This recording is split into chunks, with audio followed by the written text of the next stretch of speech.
Halo semuanya, assalamualaikum warahmatullahi wabarakatuh. Welcome back to my channel. Teman-teman semuanya, kali ini saya punya salah satu resep bagaimana caranya membuat salah satu jajanan yang sedang viral di Jawa Barat, yaitu adalah cirambai atau aci ngararambai. Jadi saya di video kali ini akan membagikan resep bagaimana cara membuat sambal bojot. Yang kedua, bagaimana cara membuat adonan cirambainya dengan menggunakan alat yang sederhana. Jadi siapa aja bisa membuat tanpa alat yang khusus. Yang ketiga adalah bagaimana caranya mengemas cirambai ini agar bisa dijual atau menjadi ide bisnis. Sekarang masih belum banyak yang menjual cirambai, jadi ini adalah kesempatan bagi yang mau usaha nih. Ini bisa diprojenkan juga ya, atau cara pemasarannya bisa open PO gitu, misalnya ke teman-teman lewat status WA atau apalah. Silahkan aja nih, masih belum banyak, atau yang sudah punya kedai atau tempat dagang bisa jadi tambahan menu yang terbaru nih. Ini itu dimakan pada siang hari, rasanya itu sangat segar.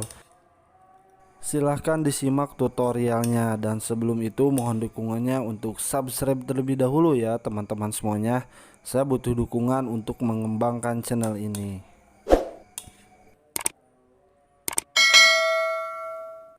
Untuk bahan-bahannya, yang pertama ada tepung tapioka setengah kilogram, cabai merah kering yang sudah saya rebus, dan ini ada 5 lembar daun jeruk, 3 siung bawang putih. Untuk bumbunya di sini ada penyedap, garam, dan juga gula pasir. Nah, untuk teman-teman silahkan aja disesuaikan dengan selera masing-masing.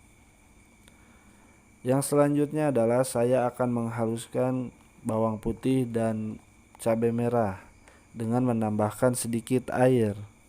Ini dihaluskan sampai selembut mungkin.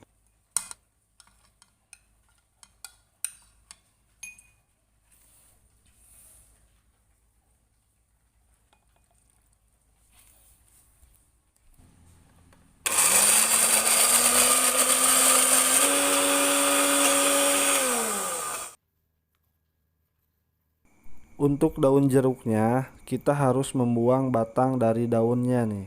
Seperti ini cara untuk menghilangkan batang daunnya. Jadi dilipat terus digunting, dibuang karena itu sangat keras dan tidak bisa dimakan. Setelah itu dipotong seperti ini, potong kecil-kecil.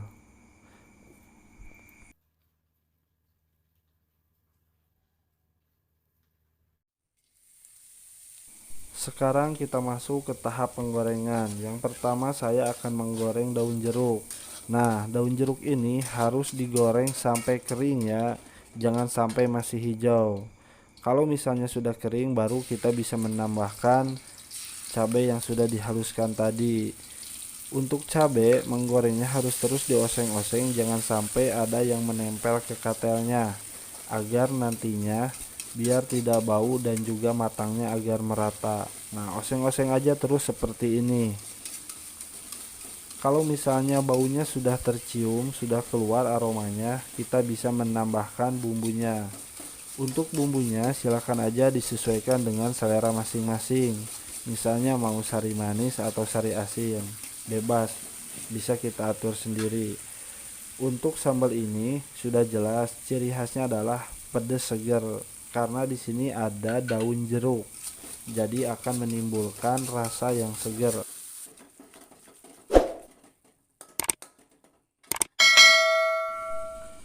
Untuk membuat adonannya, di sini saya menggunakan wadah baskom seperti ini dan menambahkan air panas secara perlahan-lahan. Ingat ya, air panasnya harus betul-betul mendidih, ditambahkan secara perlahan-lahan, lalu kita aduk-aduk pakai sendok, jangan pakai tangan langsung, panas ini.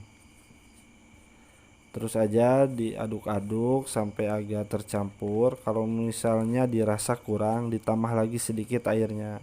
Ingat ya, ditambahnya secara perlahan-lahan aja biar tidak kebablasan encer. Nah, saya ini agak kebanyakan nih, airnya sedikit. Tenang saja, kita masih bisa menambahkan serbuk tepung yang tadi saya sisakan. Jadi teman-teman, kalau misalnya agak encer nih atau kebanyakan air, tinggal ditambahkan aja serbuk tepung yang masih ada, terus diaduk-aduk lagi sampai dirasa adonannya bisa diuleni dengan tangan. Kalau misalnya kita sudah seperti ini nih, ini sudah bisa diuleni dengan tangan, langsung aja kita uleni dengan tangan karena ini juga sudah tidak panas lagi adonannya.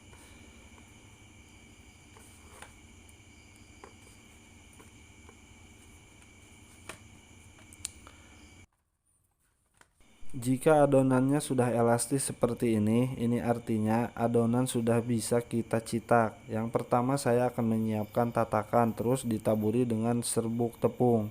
Serbuk tepung ini gunanya adalah agar adonan tidak menempel.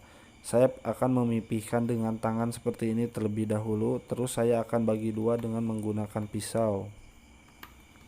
Seperti yang sudah tadi saya sebutkan di awal, bahwasannya di video kali ini saya akan membuat adonan cirambai ini bisa dibuat oleh semua orang. Itu artinya alat yang digunakan adalah alat yang sederhana dan semua orang pasti punya, adalah gelas. Nah, gelas ini harus dilumuri terlebih dahulu oleh serbuk tepung. Terus kita pipihkan nih adonannya seperti ini. Digeleng-geleng atau di apa ya? Agar pipih gitu di seperti ini nih. Terus seperti ini dan akhirnya bisa kita potong. Di sini saya memotongnya memakai pisau yang untuk roti agar agak panjang sedikit. Nah, sudah bisa dipraktekkan di rumah masing-masing sekarang. Jadi kalau mau membuat cirambai itu nggak susah, nggak harus pakai mesin yang untuk adonan molen atau adonan sistik. Jadi bisa menggunakan alat yang ada, alat yang sederhana. Nah, memotongnya seperti ini nih. Ini cepet loh, nggak lama sebenarnya, bikin banyak juga.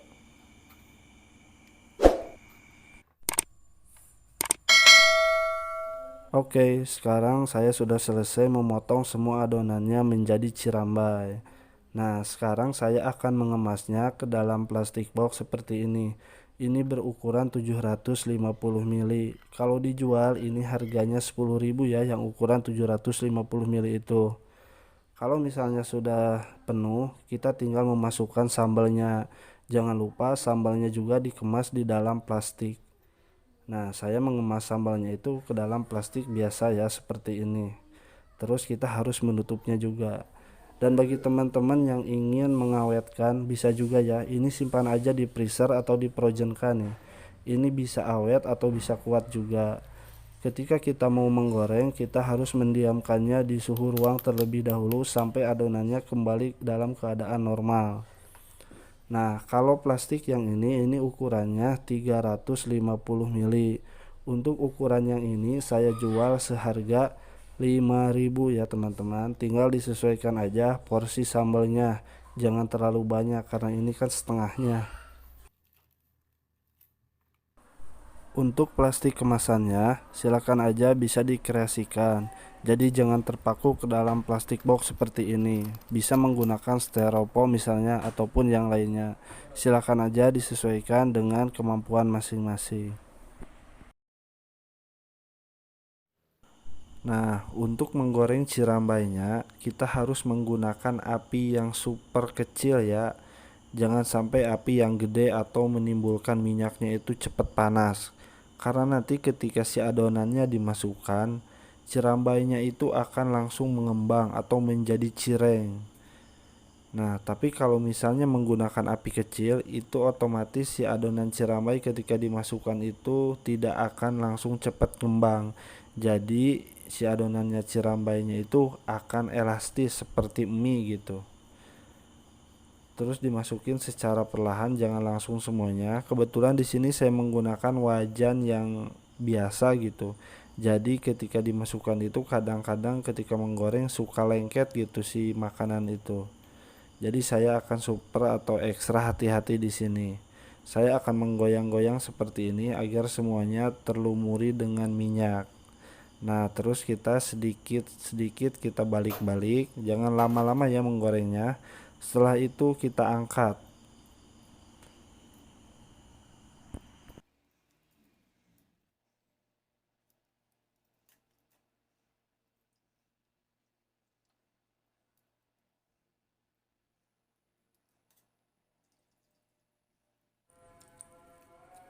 Alhamdulillah cirambainya sudah jadi nih. Asli loh, ini rasanya sangat enak, pedes, seger, dan juga gurih gitu. Ada kenyal-kenyalnya, sensasinya itu sangat silahkan aja dicoba, makanya silahkan aja langsung membuat. Karena alat yang digunakan sangat sederhana dan juga tidak mahal untuk membeli bahan-bahannya. Tadi sudah saya share lengkap tutorialnya, silahkan disimak. Dan saya ingetin lagi, ini juga bisa jadi ide bisnis nih. Silahkan aja dikemas sebaik mungkin, ditawarkan ke teman-teman ataupun yang sudah punya tempat dagang, silahkan bisa menjadi menu baru untuk dagangannya. Jika dirasa bermanfaat, silahkan like, share, dan juga komen ya. Share ke teman-teman, ke yang lainnya, biar semuanya pada tahu sekarang bisa makan cirambai. Jadi tidak usah beli di Shopee lagi lah, buat sendiri juga bisa. Bahan-bahan juga ada tersedia di warung tetangga. Sekian dulu dari saya, semoga bermanfaat untuk semuanya. Assalamualaikum. Jangan lupa di subscribe.